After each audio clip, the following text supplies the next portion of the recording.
Hello, everyone. Welcome to the session. Today, we shall discuss for some more time on the other aspects of financial analytics. And we thought about just introducing one of the concepts to you guys so that you get a flavor of what is it that would be discussed as part of the actual training. So, yesterday we understood that even before you invest, you should look at not just the return on investment, but you should also look at the associated risk.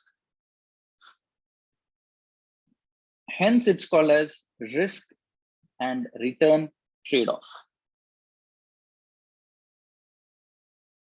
Okay, and you have risk-free asset and risky investment. Assume you have some money with you, $100,000, and you are given only two choices. One is either you can invest the entire money in choice one, or say you're given an option to invest entire money in choice two. Choice one is risk-free investment. And choice one is risk-free investment, and choice two is risky investment. So you have risk-free and risky. Risk-free is going to give you a return. I'm writing it as ER because it's expected return for this. For risk-free, it is certain. It's not ER, basically. You can give it a notation, mean. Or you can just say it's return 5%, right? There's no risk associated. Risk is captured using variance. And here, variance will be 0. There won't be any variance. There is no risk because it's risk-free. When it comes to risky investment, you have two probabilities. One is probability of you getting some money. Another is probability of you losing money. When you're investing in any risky investment, the reason they call it as risky is because either you might get money or you may not get the money. And the associated probability values are given. When these values are given, you need to calculate expected return. And expected return formula is given as I equal to 1 until n xi into probability of xi. This is something that people will learn as part of our data science training in the initial hours. In the initial hours of the training. This is very basic, elementary. Okay. And based on that calculation, we got expected return of 22%. But what is the variance or risk associated?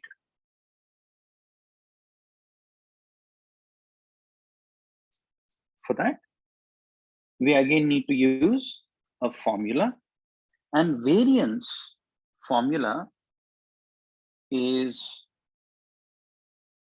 write it here, variance of a specific asset, for instance, is equal to summation of I equal to 1 until n xi minus mu whole square into the associated probability. So this probability into xi minus mu is given. This return we calculated in the previous slide. Okay, and then anyways, once you solve, you get 34.29. Rather than call it as variance, let me call it as standard deviation. Now, you know the association between variance and standard deviation any which ways. Standard deviation is equal to square root of variance. Simple. Here we are getting 34.29%.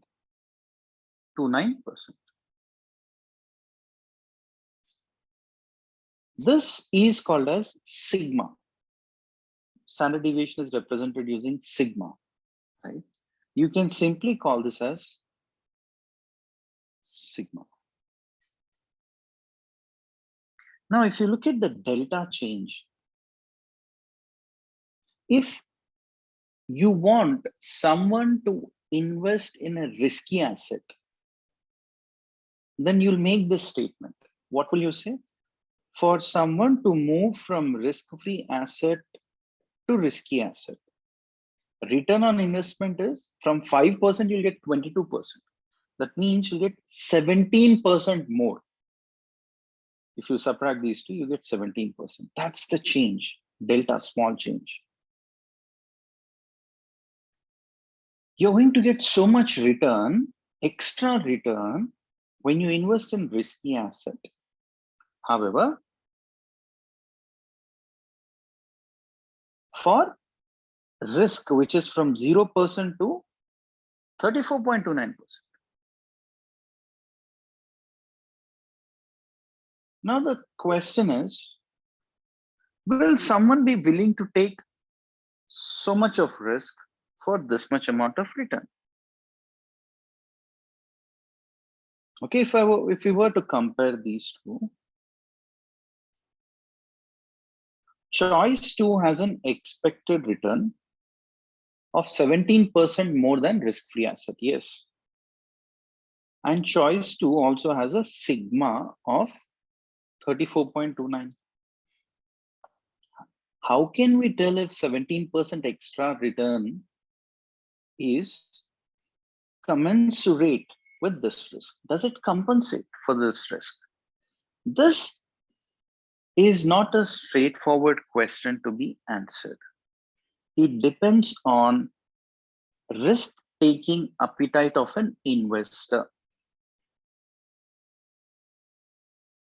Because you will have people who will be risk-taking, you will have people who will be risk-averse. Right? Just to give you an example, if you're a loan officer who usually approves or rejects the loan, then if you choose a value as say 50%, if there is more than 50% probability that a person will default on the loan, then maybe you will reject the loan. So these kind of people are called as risk neutral people. They take the exact middle point. And a few people will say, do you know what? I don't want to take any risk. Even if there is more than 20% probability of someone, defaulting on the loan, reject that loan. I don't want to take any risk. So these kind of people are risk averse. They don't want to take any risk. And the third category of people are risk taking. They would probably say that, hey, do you know what? Don't worry.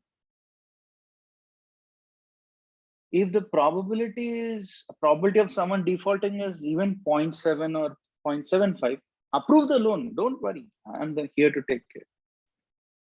Only if the probability or chance of someone defaulting is more than 80%, only then reject the loan.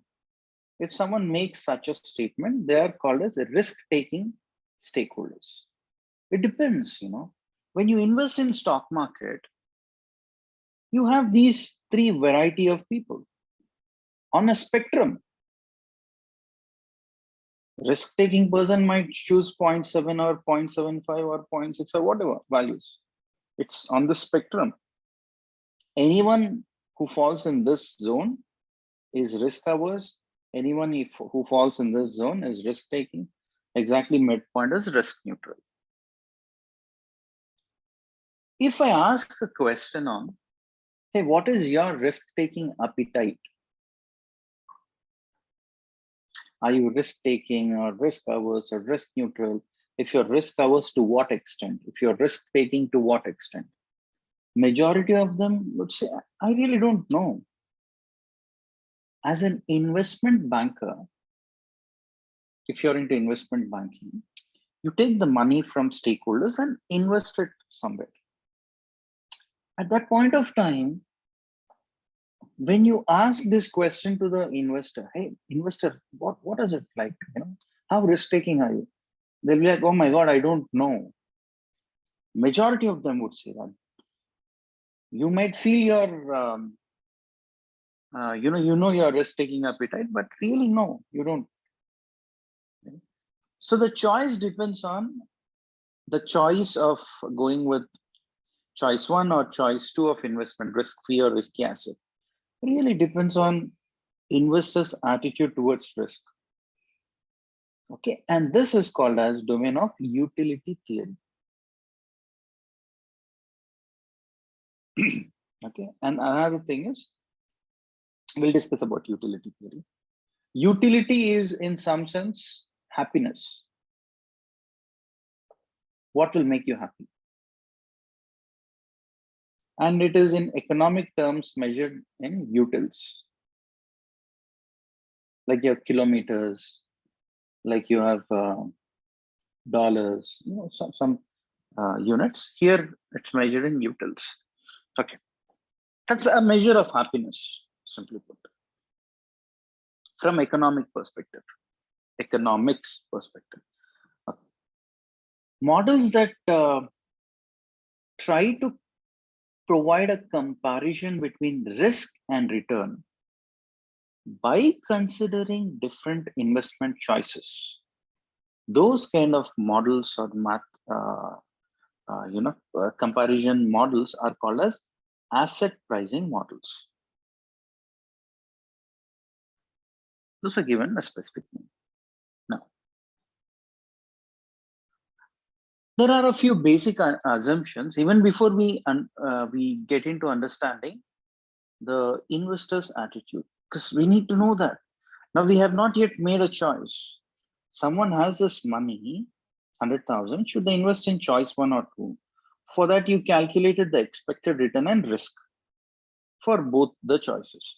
Now, in which choice should a person invest really depends on investor's attitude.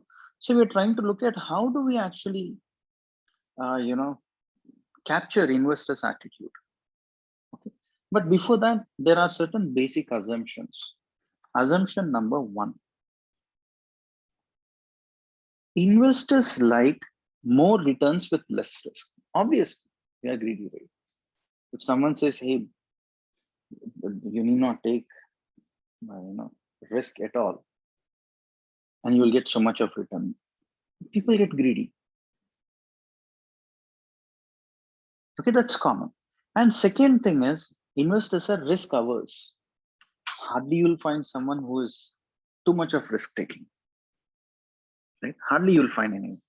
So usually they are risk averse. When I say greedy, I'm not saying that they are bad people. All I'm saying is they want more returns with less risk.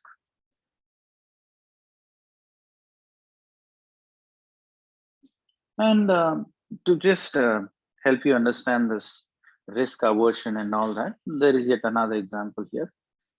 Consider a gamble, okay, where you flip a coin and you get $15 if it turns up heads, and you get $5 if it is tail. So someone is flipping a coin.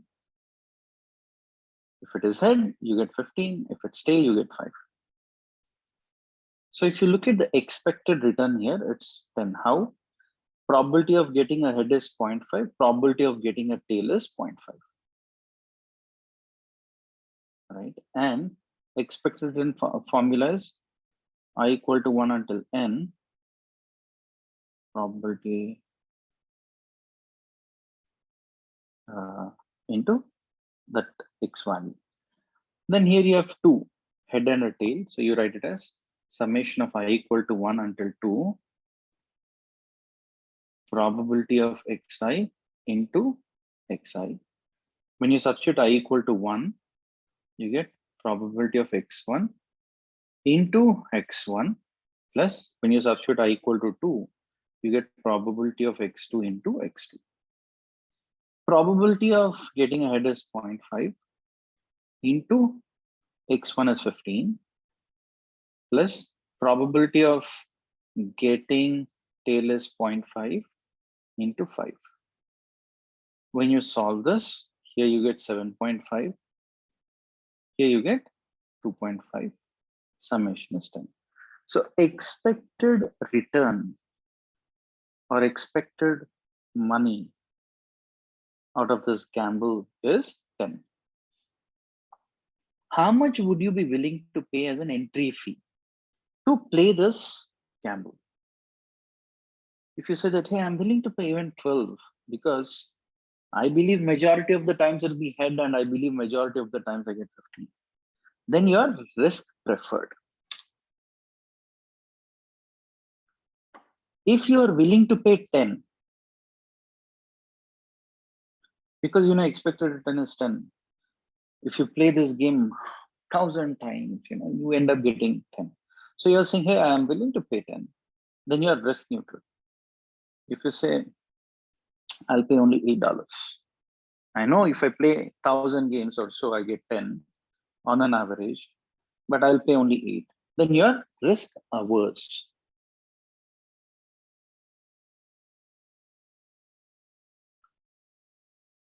Okay, so that's called as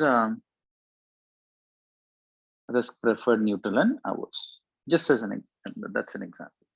Now there's one more thing that we need to understand before understanding the investor's attitude, risk attitude. These are called as indifference curves. So indifference curves will help you identify utility or happiness. For example, there's a very amazing example that people have come up with. Economists have come up with this amazing thing wherein they try to compare pizza and beer. For example, if someone is given 5 pizza and no beer, they'll be happy. If someone is given 10 beers and no pizza, still they'll be equally happy. Or if someone is given, say, 4 beers and then some 1.7 pizza, they'll be equally happy. If someone is given 3 pizza and maybe 1 beer, they'll be equally happy. So anything which falls on that line would make you equally happy. And this kind of a curve is called as indifference curve because there is no difference in the happiness or utility. Happiness or utility is the same throughout on this curve. Hence it's called as what curve? Indifference curve.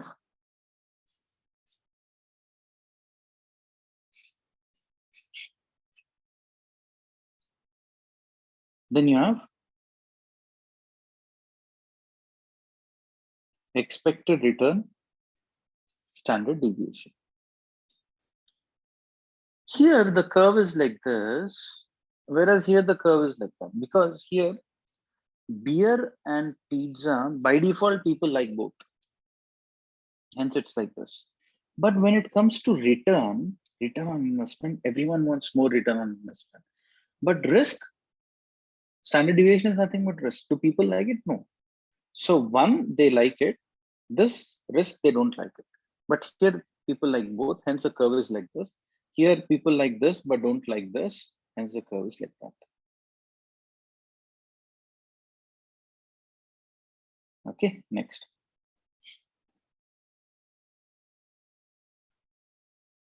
There are a few assumptions here when it comes to indifference curves. If you look at this, you have say 3 utility curves, U3, U2, and U1.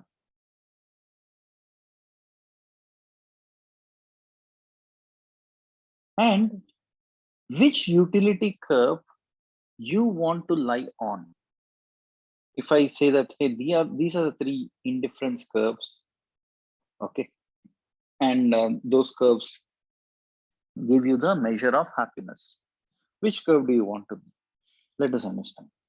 Let me extend this also.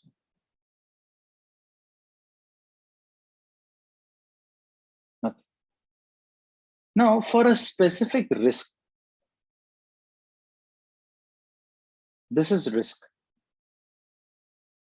Sigma is risk, standard deviation. This is your return. For a risk here, for instance, for this risk,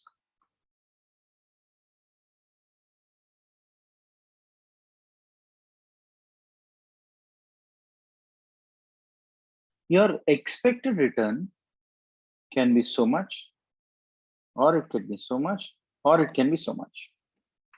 For the same risk, return on investment, if you lie on utility curve 1, is at A. If you choose utility curve 2, it will be B. If you choose utility curve 3, it will be C. Where do you want to be? On A or B or C?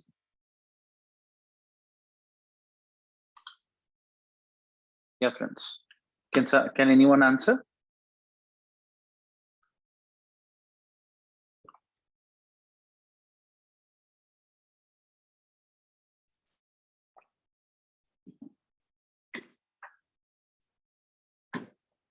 What do you think?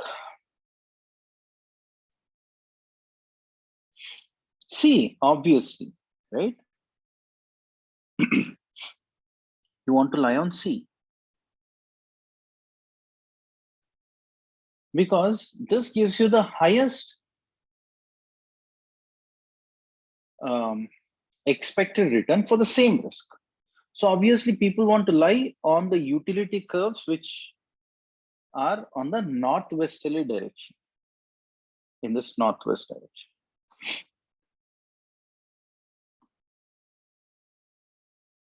Okay, and one more thing is, one more quick assumption here is, at a lower risk, suppose someone is willing to take a risk of so much. If you say, hey, sir, can you take slightly more risk? They would say, okay, I don't mind. And even if the return is less, they will say, okay, I don't mind. And here, look at the return. It's almost flat, right? Slightly it's increasing. Because you're taking small risk, even a small return, you really don't care about. But if someone says, hey, your risk, I mean, you're saying that you can take only so much of risk. But if I ask you to take so much of risk, that's a huge leap. For that, as an investor, you'll say, hey, if you want me to take so much of risk, then I'm expecting high return. I'm expecting so much if it's U1. Sorry.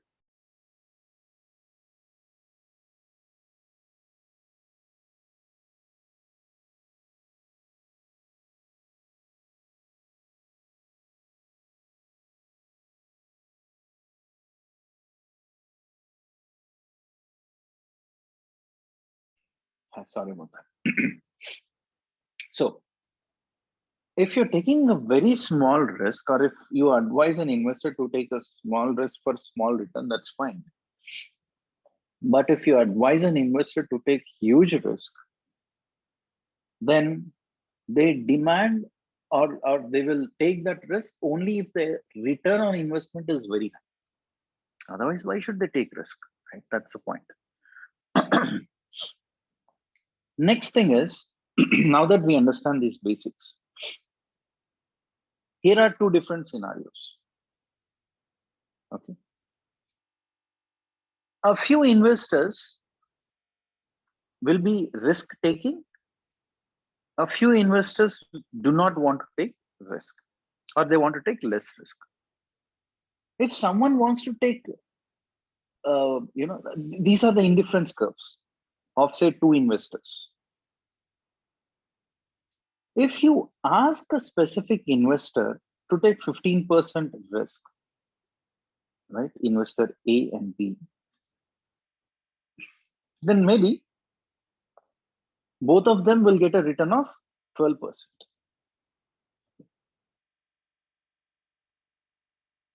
But if you say, this guy, person A, that would you mind taking 5% additional risk? Then because of this person's curve, this person might say, hey, you know what? I want more return on investment. Only then I'll invest more. Sorry, only then I'll take risk. I'll take risk provided my return is more. These kind of people are risk averse. They don't want to basically take risk. So if you push them to slightly take more risk, they expect more returns. So this guy expects a return of 19%. So from 12%, if you give me 19%, then I'll take that risk. So for risk averse candidates, this indifference curve will be steeper, like this. It will be steep. Say you have person B. For 15%, you get 12% return on investment. If you take 5% risk, okay, 5% risk,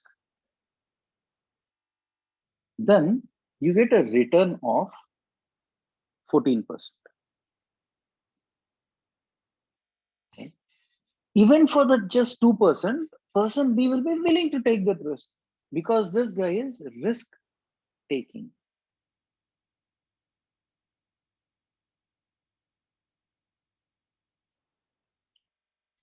For people who are risk taking, their indifference curves will be flatter. They are by nature, they want to take risk, that's fine. So for that risk, even if there is slight increase in the return on investment, they are absolutely fine.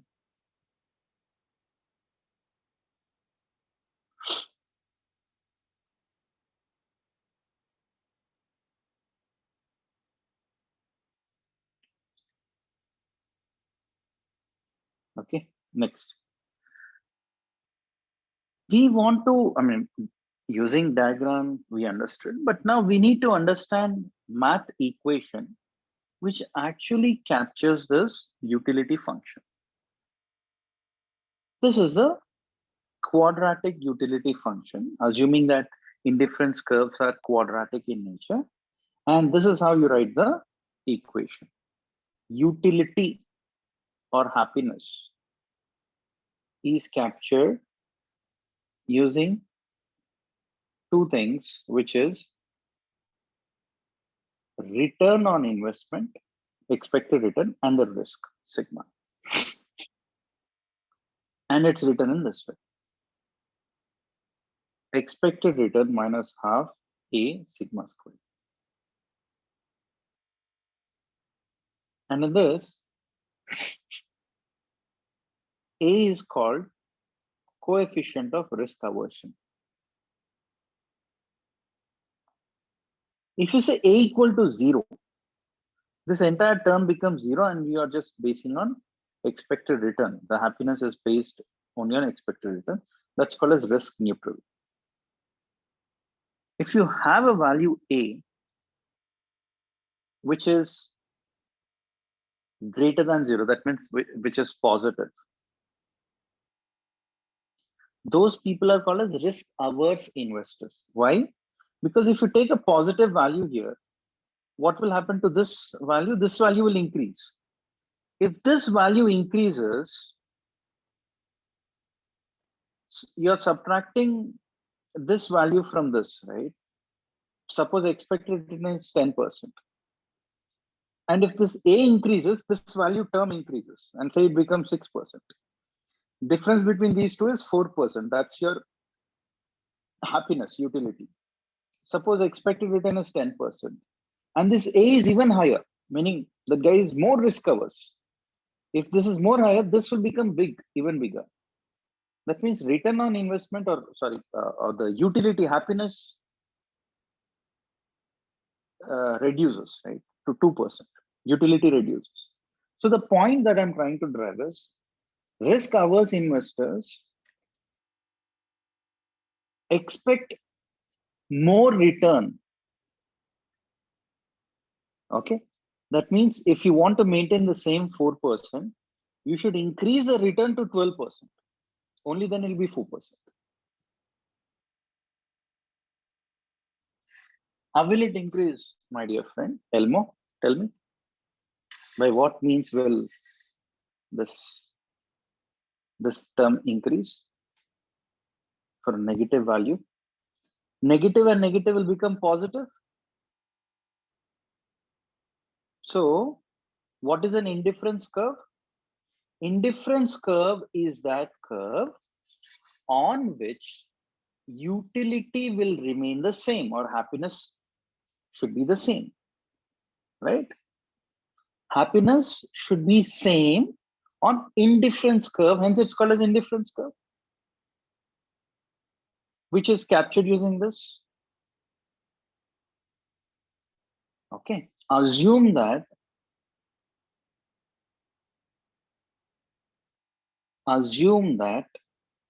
I'm repeating. Since you didn't understand, I'm repeating, so please pay attention. Once again, you have expected return and risk, and you'll have an indifference curve. For a specific investor, you have this indifference curve. Indifference curve means utility or happiness will be the same throughout this curve. Okay, now I'm saying that if A value is greater than 0, then it's a risk averse investor. Means what? Say expected return as an example in one scenario is 10%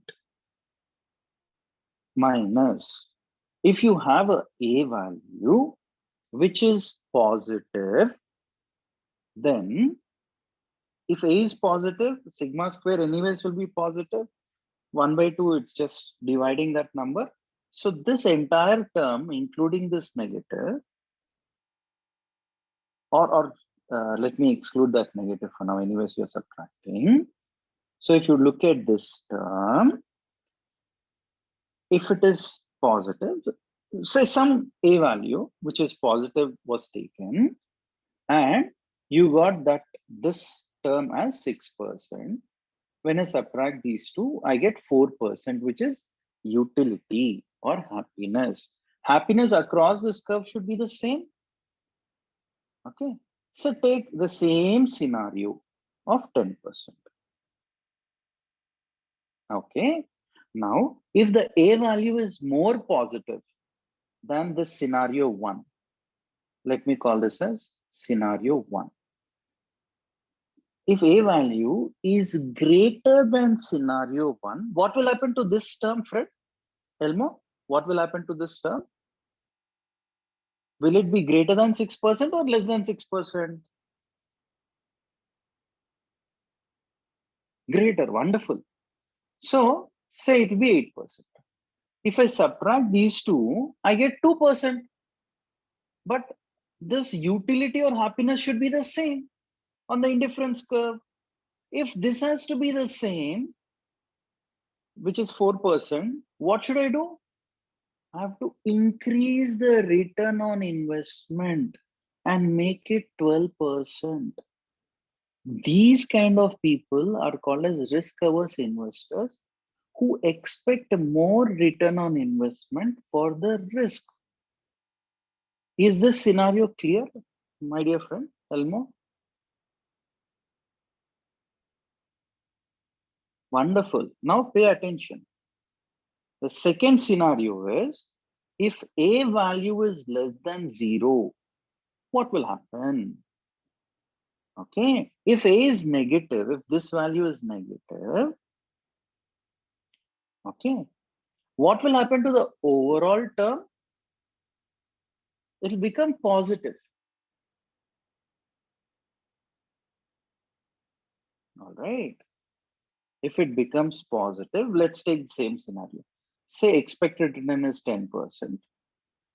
This term will become positive. And say because you have taken some number and you are getting a value here as, let me say 8%. But when I add these two, I get 18% return on investment. But on this indifference curve, it should be 4% only, right? Throughout, it should be the same. Happiness is the same. That's why it's called as indifference curve. That means even if I have less, to make this 4%, what should I do? We have to reduce the expected return. These numbers are not matching, of course, for the example that I'm giving. But the point that I'm trying to drive here is, for a risk-loving person, they don't expect more return on investment. Suppose this is 2%. Suppose this is 2%. Okay. Then what will happen? Instead of 10%, even if you give 2% return on investment, they're happy because the happiness is the same. On this utility curve, wherever you go, say happiness will be 4%, utility will be 4%. So to get 4%, just 2% return on investment also is fine for that person. Making sense? ER will never be negative. Those numbers weren't matching. That's what I told. Why will someone invest if there is a negative return on investment, right? Okay, fine. So there we go. So note that the quadratic utility function satisfies certain assumptions. Non-sanitation is, it's just some basic English term, and risk aversion, right? But the point is, indifference curves, two things that you need to understand when it comes to utility function. Indifference curves with increasing utility move towards northwest. So if this is a utility curve, if someone has a utility curve like this, right, then it will increase the utility or happiness in this direction.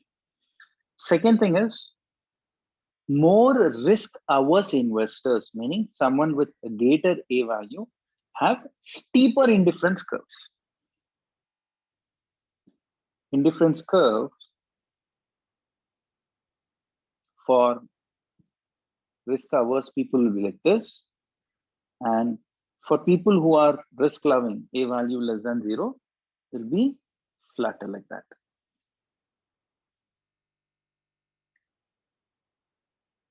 Finally, these are the parameters that we know, right? If you have a risk-free asset, if it gives you a return on investment, which is 5%, if you have a risky asset, which gives you a return of 22% with this risk, here risk is 0, sigma is equal to 0 for this risk-free asset. For a risky asset, these are the values. You can very well calculate the utility from the previous formula, expected return minus half A sigma square. But you need to know value of A, which I told that, even if you ask investor who invests on a regular basis on what is their attitude, they might not know what their A value is. They might say, hey, you know what? I really don't know, is what they might say. So utility with risk-free asset is this expected return minus 0.5. Say A is 3. Assume A is 3. If you substitute A is 3, risk is 0. Substitute 0 sigma square. So this term becomes 0. So utility will be 0.05. For a risky asset, expected return is 0.22 minus 0.5 into A is 3 into sigma square. When you solve it, you get 0.0. So given these two utility values, where do you think investor will invest? Will the investor invest in risk-free asset or a risky asset? Obviously, they'll invest in risk-free because here happiness is more, utility is more. So very clearly for this investor with A equal to 3, risk-free will be a better choice. Now, if I have a different investor altogether with A equal to 2, where will they invest? If A equal to 4, where will they invest? Okay, in practical world, this is one thing, okay, that you will learn as part of your, if you enroll for this program, you learn all these things. And what if I do not even know A value of a customer, of an investor? Can I still understand, where that person wants to invest? And second thing is, you'll not always have only two choices. There is one risk-free asset, one risky asset is what we thought. In practical world, there'll be a lot of risky assets. Then how do I invest? Where do I invest? So these are the kind of questions which will get addressed as part of your training if you want to enroll. And if you want to enroll, you can reach out to your point of contact, or I'll give you the email ID here. Do we have a Shirisha, are you there? Is it you who is there or someone else? I need the email ID, please.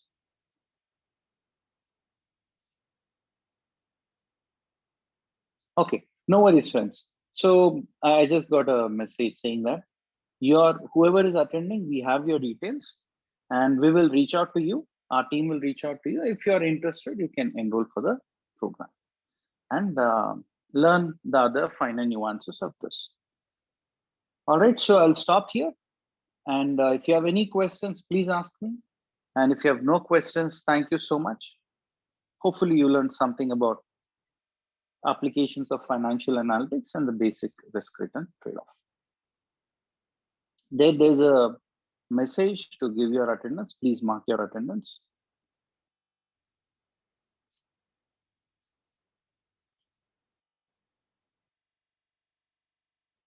Yeah, Prabhu. Yes, sir. So good evening, sir. This is Prabhu. Yeah, tell me, Prabhu. Sir, that is this January month, I have already enrolled in data science in Chennai branch. Okay. Okay. So I am just. I'm unable to hear you, Prabhu. So January month, I have already enrolled in a 360-degree data science, sir. Sure. Okay. So by my professional, I am working for last 6 years in Aditya Birla as a stock analyst, research analyst, Okay. stock market. Okay. So whether this after learning this concept financial analytics, can I get the job? Because already I'm working only, but this is not a job. I'm working as a research analyst. Manually I'm analyzing the stock market by the news. If your question is, would you be able to answer the questions pertaining to financial analytics in the interview? I can say yes. Okay. But my profession is B service. Whether it can be because it's purely financial, whether it will be applicable. That doesn't matter. They Doesn't look at matter. your past experience. Okay, only prior experience in it will be better. Yes, absolutely. They look at your prior experience. Okay, so I can mold my working as a stock market. I can mold. I have extra like this. I have studied and I can put in my resume and I can try for a job. Right. Absolutely. Okay. So But this is a new job, no, sir. Financial analytics, no, sir. No, it is there since maybe 30, 40 years. Okay. Yeah. Because I'm just finding for only data science jobs only, but financial analytics for stock market like that, I never find in Naukri. That's why I'm asking you, sir. Maybe you didn't find it, but Okay. financial analysts, there are approximately what 30, 40,000 jobs which are currently there on now. So my another question, sir. Financial analysis. From yesterday also today also you are going through only stock market. Why the application only working in stock market? Other than anything is there? Yesterday, did you attend the training? I doubt. Yeah. I attended, sir. Sure. Yeah. Then what are the various applications that I've spoken about, Prabhu? One is stock market, another is insurance part, and another. Hello. Yeah. Please tell me. What are the various things that I've spoken yesterday about applications?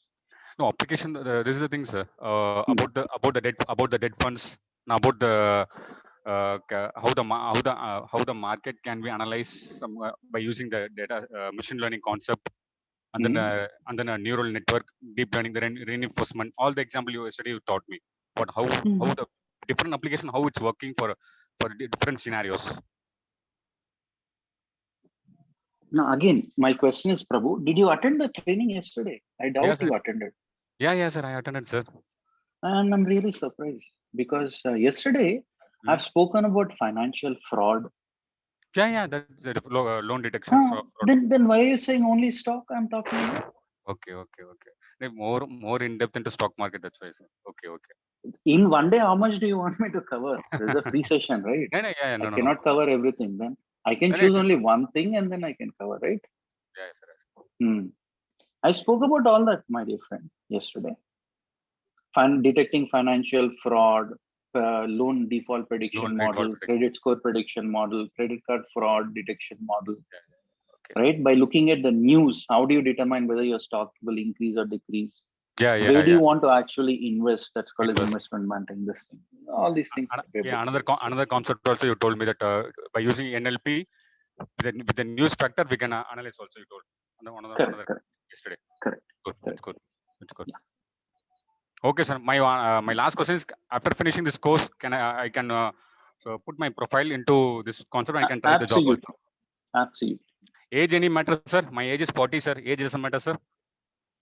There are people with 45 years also who transitioned into financial analytics. Okay. More thank you, sir. Yeah, sure. Thank you. Neha, I mean, there is nothing to attend this course. You can just reach out to our point of contact, or they will reach out to you, and then you'll be given the recorded videos. And whatever those delta things are there, changes, certain additional concepts.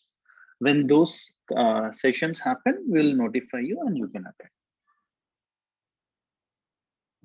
Huling says, I used to work as investment analyst in stock market for 10 years, accounting and finance. Now just started out as data scientist. Yeah, absolutely. Since you're already in the space of investment banking, or you're working as investment analyst in stock market, it will certainly help you. Okay. All right, friends. Thank you so much. And happy learning.